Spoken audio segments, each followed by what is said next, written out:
Hello. So last night I went to the midnight release of Sun Night. What the fuck is this called? Sunrise on the Reaping, the new Hunger Games book. This is the another prequel. This one is about Haymitch's Hunger Games. I'm in London, and I happened to notice on social media that there was a midnight release event at the Waterstones on Piccadilly, I think is the street name, and it was happening one of the like 3 days that I'm actually in the city. So I'm like, cool, let's do that. That sounds fun. And it was really cool. They had like decorated the whole store. It's this multi-level, like there's like 5 or 6 different levels of this bookstore. So it was very cool to just explore that. They had a ton of different books and things. They had like a bunch of different little events happening at the same time. I'll show a picture of this, but there's like a whole map of different activities, and they're all like themed after different districts. They had like the Hunger Games the first movie was playing on in one of the rooms, and they had a whole bunch of different things. I heard about this event because I was following Jack Edwards, who does booktube type videos, and he posted that he was hosting a panel there, and I was like, oh, very cool. I wanted to see that, but I ended up there was like a quiz first, a Hunger Games themed quiz, and I wanted to try that, so I ended up doing that first, and I made it to the last round and then failed, so I didn't even win anything. So I ended up missing the event with Jack Edwards that I was hoping to see, and I failed the quiz also, so it wasn't even worth it. But anyways, I did get to chat with him for a second after, which was very cool. He was super, super nice. He stood for like an hour after his thing was over and just talked to fans, and was doing more than just like, oh, can I get a photo? Okay, next person. Like, he legitimately talked to every single person there for like a good while, and was like present and wanted to be listening to them and meeting them and actually like having a conversation with them. He was very, very sweet, very, very cool. I tried to like wait till later in the night just to let everyone who's like more of a fan of his to get a chance with him, and then I snuck in very quickly at the end. But he was super. I just wanted to say he was very, very cool and super sweet, and I feel bad that I kind of missed his thing, even though that was part of what I was interested about this in the first place. But anyways, he was very cool. Check him out if you haven't. And yeah, we got a little like tote bag, and comes with a little thingy, a little pin, and the book, of course. I've read the first 2 chapters or so. I'm gonna probably read a little more as I go, and I figured, why not make content out of it? So I've only read the first couple chapters so far. This one is about Haymitch's Hunger Games, and it's the 50th anniversary of the Hunger Games, so there's double the number of contestants as usual, and it definitely feels like another one, but I'm curious to see how Suzanne Collins keeps this idea fresh, because I was like kind of skeptical about Snakes and Songbirds, the previous prequel about Coriolanus Snow, President Snow, and then I ended up coming around on it once I started actually reading it, and I was like, oh no, there's actually like a cool villain origin story here. So this one, I'm curious to see where she goes with it, because it's also like a games that we hear about in the original books. We get like a chapter that where Katniss and Peeta like watch the highlight reel of Haymitch's Hunger Games, so we know like most of what happens, and the tension is different in this one because like we know that Haymitch survives, where we don't know that going into the previous books.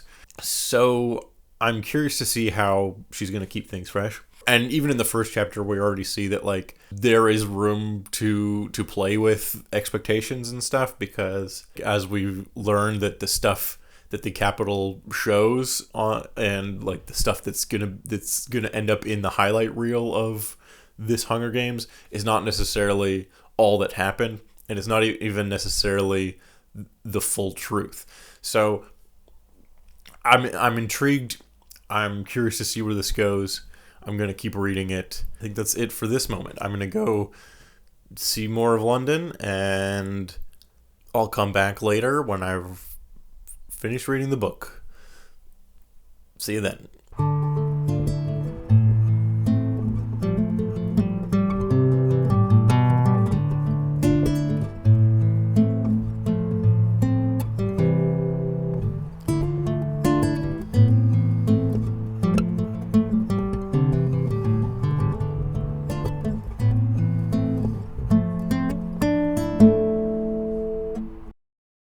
Okay, welcome back. I'm back in Canada. I finished Sunrise on the Reaping, the new Hunger Games book, and finally we got the long answered question of how did Haymitch become an alcoholic? I'm gonna put that down for now. So I went into this curious but a little bit hesitant because I was wondering how this Hunger Games story, Haymitch's backstory, the 50th anniversary of the Hunger Games, there's twice the competitors. This seems like the obvious prequel story to do, but because we actually get a flashback scene in, well, not a flashback scene, there's a scene in Catching Fire where Peeta and Katniss are like watching previous Hunger Games to like prep themselves, and they watch like a highlight reel of Haymitch's Hunger Games. So we kind of know like what's gonna happen already going into this book. So I want to say mild spoilers for this review, but because there's that flashback in Catching Fire, I feel like you can't really spoil this book because you already kind of know the main outcome. But Suzanne Collins is a good writer, and she thought of that. So the main tension, instead of like, will Haymitch survive the Hunger Games, which is usually the tension in the Hunger Games, will the main character survive this death tournament? Instead, the tension becomes, what don't we know about the story? In the first chapter, so I guess mild spoilers if you don't want to know anything, I'm going to say some things about the book. In the first chapter, when they're calling the names at the reaping, Haymitch's name does not get called. And some other kid gets called, and he panics and like makes a run for it, and they shoot him in the head. And then they're just like, fuck. Okay, go again. And they just like reshoot everything and call the names again, and then Haymitch gets called up. And so that's what this book is all about. It's about information, and this is a theme throughout the whole series, but it's about history being written by the victors, who controls information, and how the people who control information use it to tell a specific narrative. This works with both the like reality TV side of things, where it's like kind of a satirical dystopian version of a reality TV show, where like I feel like people are more aware of this nowadays, that in reality TV most of what you're seeing is not reality, right? Like it's an edited version of how the filmmakers, the editors, and like the studio execs want the narrative to go. Like you're seeing a version of real events, but it's a version that's highly edited to make, you know, a specific narrative that they want you to buy into. It has to fit the story. So they'll make certain characters seem more antagonistic, or they'll make certain characters seem more likable because they use all the clips where they're likable and don't use the clips where they were backstabbing or whatever, you know, any number of things. And that's a big part of this book as well. We find out like a ton of stuff that happens during the games that did not make it to the highlight reel because it doesn't fit the narrative that Capital wants you buying into. And then of course that goes on another level too, because it's all about the government controlling their people. It's a fascist government, which is, you know, back in fashion, so that's fun. And a big part of that is them controlling information. There are so many times in this book that we see that, one, the Capitol doesn't have nearly the same control that they want you to think that they do, because they're constantly fucking up on fucking things up. And if they actually showed any of that, that would, one, make them look incompetent, and two, make the regular people realize how easy a rebellion actually would be. They want to make it seem like it would be impossible, that it would be impossible to defy the capital in any meaningful way. But as we see from this book, that shit is happening all the time. They're just sweeping it under the rug. So I think all that stuff is extremely smart. I really like all that theming. I think that's a really smart way to make this book engaging to a Hunger Games fan who's like, I already feel like I know what's going to happen going into this, and then there's like all this other stuff underneath. Overall, this book definitely felt like it had a lot more fan service than the other books. There was like a little bit of this in Ballad of Songbirds and Snakes, which I was like skeptical going into, but then I ended up really liking it. But it does have like a few like prequel moments that are like, oh, so that's why President Snow hates mockingjays, and then like we even see like the origin of the Hanging Tree song and like things like that are like, I don't know how necessary they are to the like overall plot, but are there for like fan service prequel stuff. And there's definitely a good amount of that in this book. Particularly in, of course, Haymitch ends up meeting basically every character that you remember from the original Hunger Games that could be alive at this time period. So the tributes are all like given mentors who are like previous victors from their district to help like train them when they're prepping for the Hunger Games. But because District 12 is like the underdog district and they have so few victors and they don't have any on record at this point, there's one that we hear about, which is from Songbirds and Snakes, but like what happened to her is kind of ambiguous at first. So instead they get assigned mentors from other districts, and of course it ends up being Mags and Wyrus. And then later on, Haymitch ends up meeting Beatty. Specifically the three victors from Catching Fire that Katniss forms a close bond to and forms an alliance with. Like specifically those three. And don't get me wrong, I like all those characters. I think they do some really cool stuff with Beatty, which I'll get into a second, and actually like hearing from a younger Wyrus who is not as traumatized as she ends up being in Catching Fire when we meet her when she's older.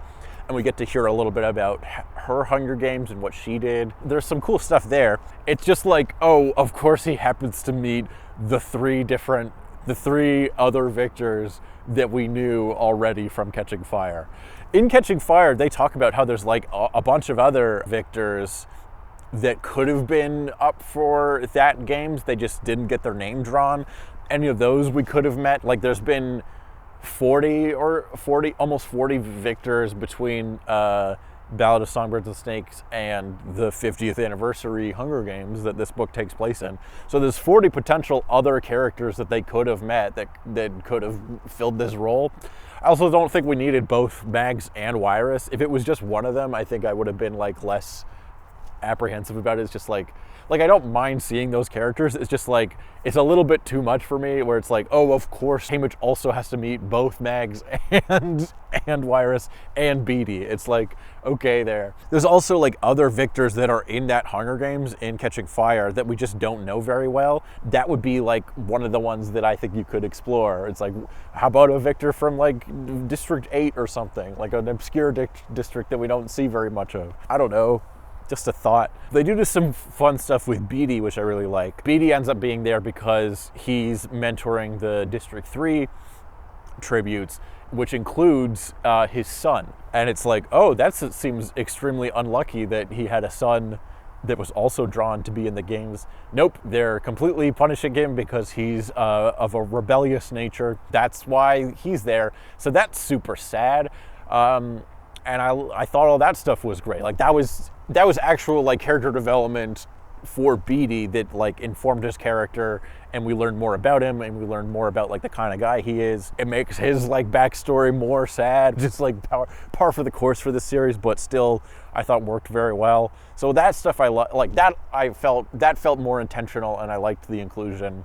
And then Haymitch and Beatty end up like planning a sort of rebellion to try to destroy the arena, and that's actually the main thing that is the big tension for the first chunk of the book. It's not like, is Haymitch going to survive this Hunger Games? It's like, is he going to pull off this arena destruction plan, rebellion plan?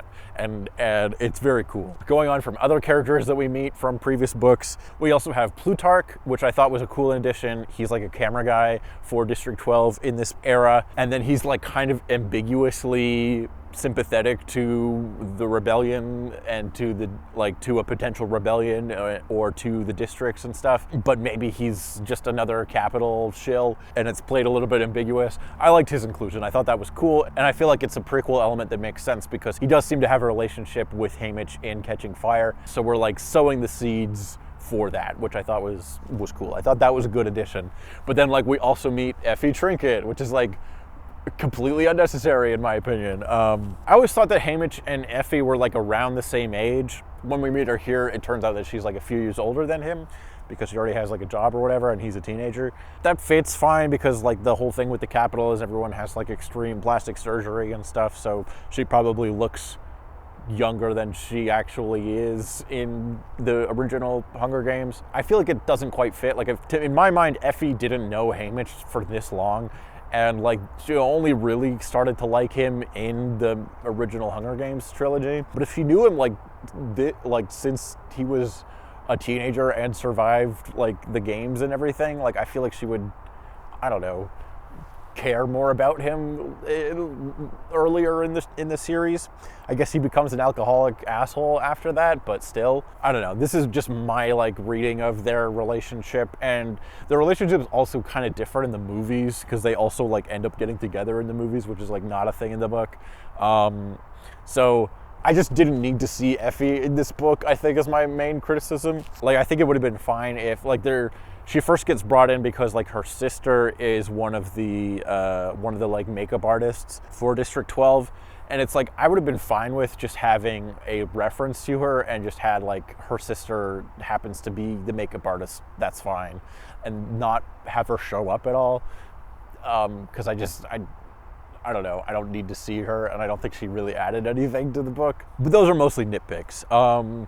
I could go into like the writing and the prose and stuff because it wasn't, at first I was like, oh yeah, it's a young adult novel, so it like is maybe not the most eloquently written thing ever, but also it's from the perspective of a teenager, so it kind of like works. I got like more into it as I went, and it's like a super quick read.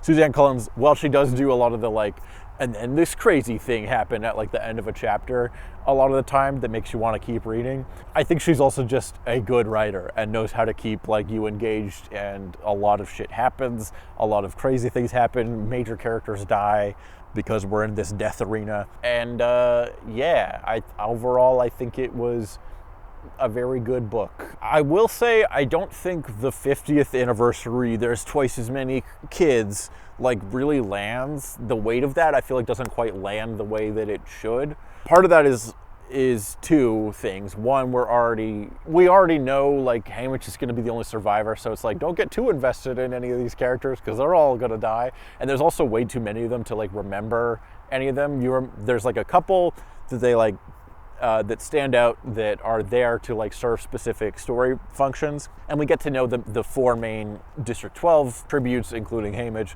fairly well. The other reason I don't think it quite lands is that Haymitch like books it into the woods like right at the start of the games, and there's like various reasons for why he does that. So that means he's like away from the main like bloodbath at the start where like everyone gets killed. It's like 18 kids or something die on the first day. So then we're at like a close to normal amount of kids in the Hunger Games. And then later on there's like a volcano eruption that takes out another like 10 or 12. And we're from Haymitch's perspective for the whole book, so we don't really like see any of that stuff happen. We just hear about it. So I feel like the weight of all those deaths like don't really hit in the way that they should, because it's like 50 children die in this book and it doesn't feel like as big of a thing as it should. So I'm curious to see what they do with the movie, because I know I think they already announced they're doing a movie, because of course they are, and like I'll go see it, like you got me. But that's something I think would be cool to see more of in the movie. I also always forget that in the books are actually like darker and more violent than the movies, because the movies got to be PG-13. So there's always like some like extremely gory deaths that end up getting cut down in the movies. I think it would be kind of cool if they like went for it in one of the movies and just made it like super R-rated. But I get that like your young adult audience wouldn't be allowed to see it, so they'll probably not do that. I don't know where I was going with this point. I'm rambling now. The other thing I was I guess just sort of curious about is I feel like this is kind of like it. Like, I don't know that you can really do more with this franchise unless you go like way in the future or something. I guess you could do like you could make a book about any of the in between Hunger Games that we don't see, and make it interesting in some ways, for sure. I'm not saying you can't do that, but I think it's like at a certain point it would be diminishing returns. And we actually get like a good amount of world building that like sort of fills in some of the gaps between Songbirds and Snakes and the original Hunger Games. So now I feel like I have a pretty good idea of like the whole history of District 12 and of all the like various different characters we see, as well as like the capital and the progression of the Hunger Games and the like underground rebellion that starts to really bubble up when Katniss comes around. So like I don't know that there's much more you could do unless you like really went far back in time before the Hunger Games or something, or you went like far in the future. But I don't know how much I'm interested in that. I'm not saying that's a bad thing. Like I think like this is the obvious prequel book to do. So I'm glad we got it. I think it's fun. I think it's pretty good. But I kind of hope that this is the end, because at a certain point it's diminishing returns. Like Songbirds and Snakes proved me wrong. Okay, this series does have more legs, and this one I think is also a solid addition. But at the same time, and then what? Like, that's what, I don't know. I still feel like there's kind of limits to what you can do with this franchise, which is fine. I'm fine with a franchise just ending, but there is money to be made. I also think it's kind of funny that even though like District 12 is like the worst district or whatever, and they almost never win the Hunger Games, but then all the books that we've seen are exclusively District 12 winning the Hunger Games. Like by this one, it's like they don't feel like the underdogs at all by this point. There's even a point early on where Haymitch gets like a sponsor gift in the games, and I'm like, really? It took Katniss forever to get one, and that was with way less people. Here there's like twice as many, and I guess he like kind of built himself out as like this weird outsider wild card, but it felt, I don't know, it felt like, really? I guess they just accept that District 12 always wins the games that we're watching. So I don't know. I'm rambling again. But that's this book, Sunrise on the Reaping, in stores now, a movie next year probably. I thought it was pretty good, and I had a fun time traveling around and jumping into this world again. I think Suzanne Collins knows her shit and is consistently asking good questions about like who is telling the story and what are they trying to hide. And I think those are all very good questions. And good. I like it's based, as the kids said like 3 years ago. Good politics. You're right. The fascists are bad. I agree. I don't know what I'm saying. That's this video. Thank you for watching. I'm going to do a bunch of other stuff very soon. I have a skit about Daredevil coming out. Here's a clip, maybe. I must admit, it's not entirely unpleasant seeing you again. But that's it for now. We'll see you again soon. Bye-bye.